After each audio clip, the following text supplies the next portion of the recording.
Alright y'all, as the Rico trial is underway for Little Durk and the rest of the OTF affiliates for the unaliving of Quando Rondo cousin, Lil Pab, I'm telling y'all right now, it's gonna be a lot of surprises. I keep going back to the Julio Fulio trial, and that's because the world got to see how the feds play when they really want you. Where you swear they don't have anything on you until you're in trial and they pop out with evidence you didn't even think they had. And they're very surgical with it. That's why Little Durk and his attorneys are doing everything they can to find out what they have against them. The Alicia girl got the witness right before her face after saying that she didn't even know Julio Fulio or who he was, thinking it was all a game, smirking in court.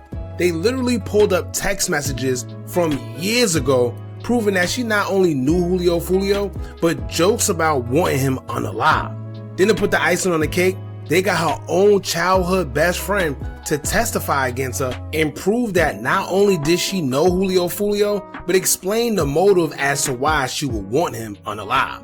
Now, if that ain't cold-blooded, then I don't know what is. And the reason why I bring all this up is because everyone's been trying to figure out who are the cooperating witnesses, who the feds keep mentioning in Durk's paperwork.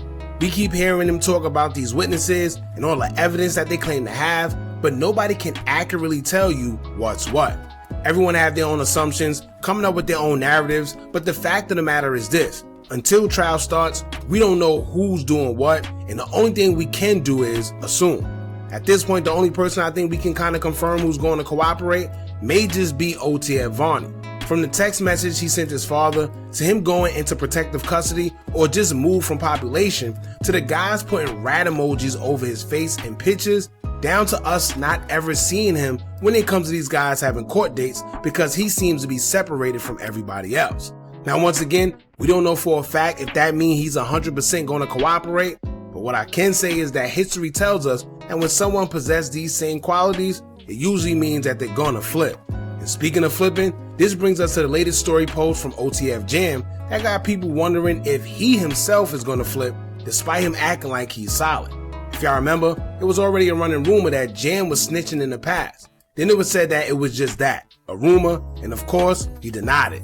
However, his latest post got people feeling that those rumors may just be in fact true. As you can see, people are putting the rat emojis underneath his story. We're going to get into that so I can see what you guys think about this, but in the meantime, make sure you hit that thumbs up button so we can get this video into the algorithm, and if you not subscribed to the platform already, make sure you do so now. Let's get into it. In OTF Jam's latest story, he would state, quote, "I need and want peace in my life, something I never had before. My family's so effed up, so growing up wasn't none there, start playing with guns, loved the streets too much, and hated the bricks too much. So yeah, times was fun, getting on they butt, but that ish ain't bring nothing but fake friends, a lot of jail time, the wrong B words, and the loss of a lot of real N words. I hold on to so much pain and everything that people done wrong to me my whole life to the point all I think about is the worst. It's time to let all that edge go, cause fake ninjas gonna always be fake.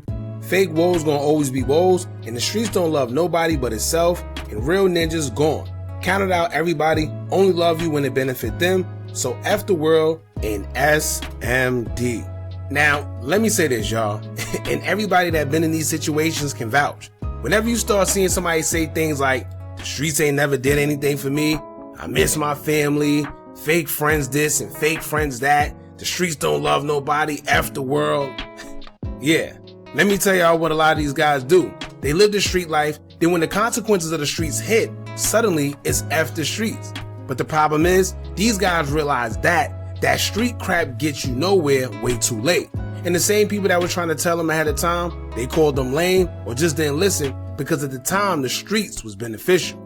But as a man, if you're gonna live by the lifestyle, it's only right you stand on it 100%. Don't wait until you're in a position where you're facing football numbers in jail to then want to realize that it ain't worth it. Little Durk had a hearing the other day, and social media was acting surprised that India, which is his baby mother, was the only one that seemed to appear at the courtroom for Durk during his hearing.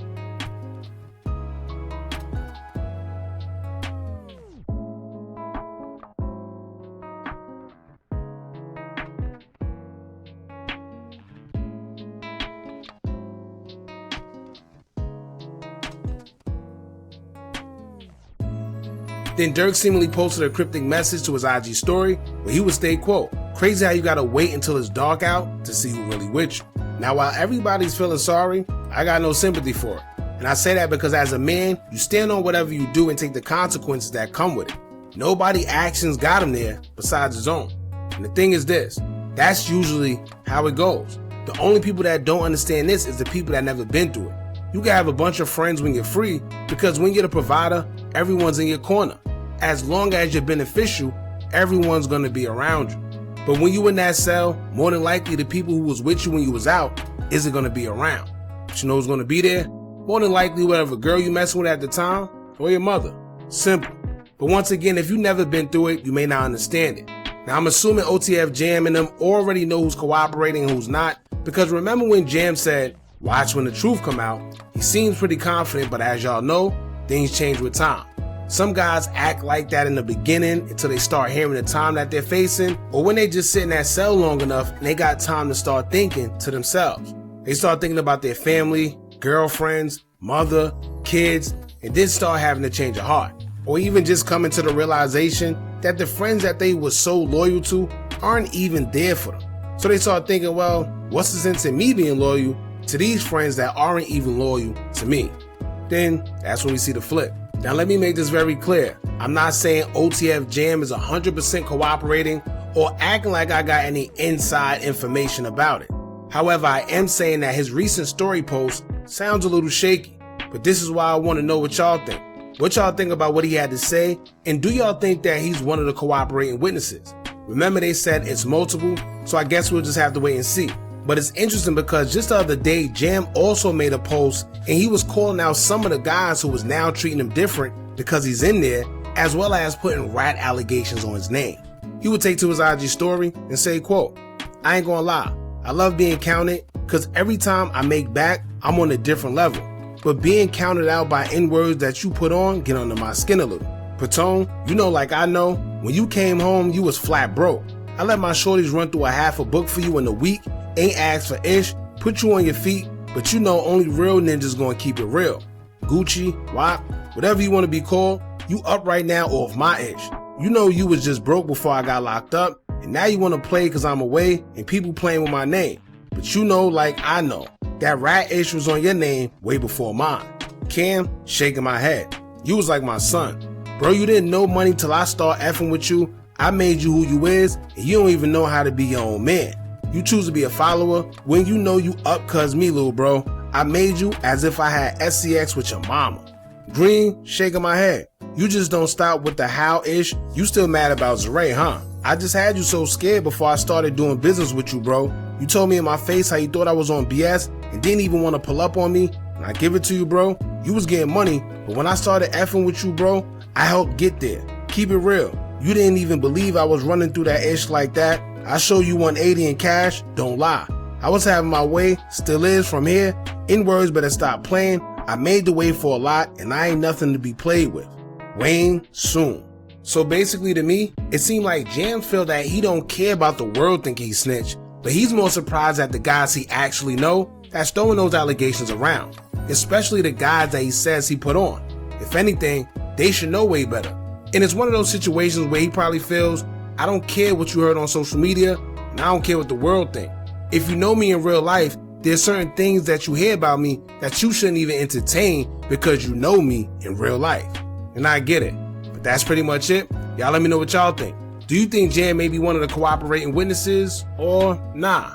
Don't forget to like, comment, share, and subscribe. Hit that bell so you're notified every time we drop new content. And remember, as long as you keep on watching, I'm going to keep on dropping. And I'm out.